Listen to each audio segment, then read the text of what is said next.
देश में एक समय की बात है। उत्तर में एक देश में एक शक्तिशाली और रहस्यमयी रानी रहती थी, जिसे स्नो क्वीन के नाम से जाना जाता था। उसने बर्फ के एक विशाल साम्राज्य पर शासन किया, जहां सर्दियां कभी खत्म नहीं होती थी और हमेशा ठंडी हवाएं चलती थी। उसका महल पूरी तरह से चमचमाती बर्फ से बना था। स्नो क्वीन खूबसूरत थी, लेकिन उसका दिल बर्फ की तरह ठंडा था। पास के एक गांव में काई और ग्रेडा नाम के दो सबसे अच्छे दोस्त रहते थे। वे अविभाज्य थे, हर पल एक साथ बिताते थे, खेतों और बगीचों में खेलते थे। काई चमकती आंखों और गर्मजोशी भरी मुस्कान वाला एक उज्जवल लड़का था, जबकि ग्रेडा एक दयालु लड़की थी, जिसमें सौम्य भावना और फूलों से प्यार था। सर्दियों के एक दिन, जब काई और ग्रेडा बर्फ में खेल रहे थे, एक भयावह घटना घटी। स्नो क्वीन अपने बर्फीले महल में अपने जादुई आईने से दुनिया को देख रही थी। यह आईना कोई साधारण शीशा नहीं था। इसमें प्रतिबिंबित होने वाली हर चीज को खराब करने की शक्ति थी, जिससे सुंदर चीजें बदसूरत और अच्छी चीजें बुरी दिखाई देती थी। दर्पण से एक टुकड़ा रेत के कण जितना छोटा उड़कर काई की आंख में समा गया। एक और टुकड़ा उसके हृदय में लगा। तुरंत दुनिया के बारे में काई का नजरिया बदल गया और उसका दिल ठंडा और संवेदनाहीन हो गया। ग्रेडा और अन्य ग्रामीणों के प्रति काई का व्यवहार काफी बदल गया। वह क्रूर और घमंडी हो गया।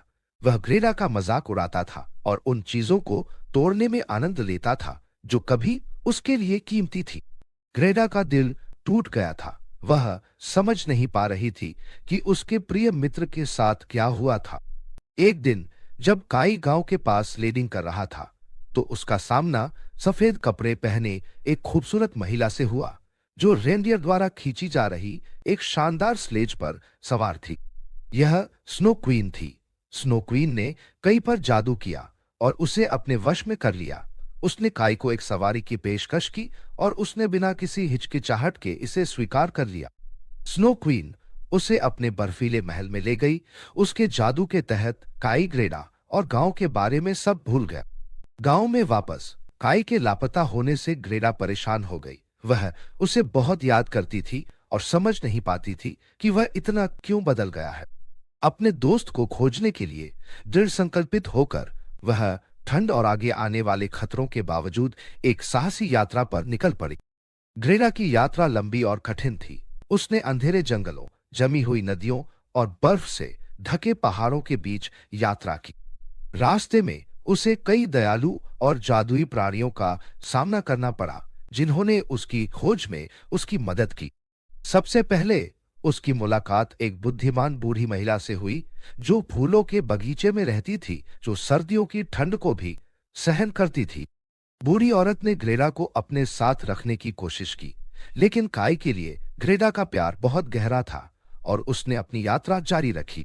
इसके बाद ग्रेडा की मुलाकात एक कौवे से हुई, जिसने उसे एक भव्य महल में ले जाया। उसने सोचा कि काई वहां हो सकता है, लेकिन यह एक दयालु राजकुमार और राजकुमारी का महल था, जो हालांकि काई को नहीं जानते थे। उन्होंने ग्रेडा को उसकी खोज जारी रखने के लिए गर्म कपड़े और एक सुनहरी गाड़ी प्रदान की। जैसे ही वह उत्तर की ओर आगे बढ़ी, ग्रेडा को लुटेरों के एक गिरोह का सामना करना पड़ा। उन्होंने उसे पकड़ लिया, लेकिन सबसे कम उम्र की डाकू लड़की ने ग्रेडा की बहादुरी और दृढ़ संकल्प से प्रभावित होकर उसकी मदद करने का फैसला किया। डाकू लड़की ने ग्रेडा को रिहा कर दिया और उसे बेन नाम का एक हिरन दिया, जो स्नो क्वीन के महल का रास्ता जानता था। बेन और ग्रेडा ने बर्फीली भूमि के माध्यम से तेजी से यात्रा की। वे स्नो क्वीन के महल में पहुंचे। ग्रेडा का दिल डर से धड़क रहा था, लेकिन काई के प्रति उसकी सच्ची दोस्ती ने उसे ताकत दी। जैसे ही वह महल में दाखिल हुई, उसने काई को जमी हुई झील पर बैठा पाया, जो तेज बर्फीले अक्षरों से एक शब्द बनाने की कोशिश कर रहा था। स्नो क्वीन ने उससे वादा किया था कि अगर वह अनंत काल शब्द बना सके तो उसे आजादी मिलेगी, लेकिन उसकी आंख और दिल में फंसे जादुई आईने के टुकड़े की वजह से वह सफल नहीं हो रहा था। अपने दोस्त को ऐसी हालत में देखकर ग्रेडा काई के पास दौड़ी और रोते हुए उसे गले लगा लिया। उसके गर्म आंसू काई की छाती पर गिरे और उसके दिल में जादुई आईने के टुकड़े को पिघला दिया। जैसे ही उसके दिल से आईने का टुकड़ा निकला, काई को दर्द हुआ और वह रोने लगा। उसके आंसुओं ने उसकी आंख का टुकड़ा निकाल दिया। धीरे धीरे उसने ग्रेडा को पहचान लिया और एक बार फिर उनकी दोस्ती की गर्माहट महसूस। काई और ग्रेडा को एक साथ खोजने के लिए स्नो क्वीन अपने महल में लौट आई। वह गुस्से में थी, लेकिन ग्रेडा के प्यार और सच्ची दोस्ती ने पहले ही उसका जादू तोड़ दिया था। ऐसी गर्मजोशी और दयालुता की उपस्थिति में स्नो क्वीन की शक्तियां कमजोर होने लगी। उसका बर्फीला महल पिघलने लगा और वह इसे रोकने के लिए कुछ नहीं कर सकी। जब महल उनके चारों ओर ढह रहा था, काई और ग्रेडा एक दूसरे का हाथ पकड़कर भाग गए। बेन बाहर उनका इंतजार कर रहा था, उन्हें सुरक्षा में वापस ले जाने के लिए तैयार था।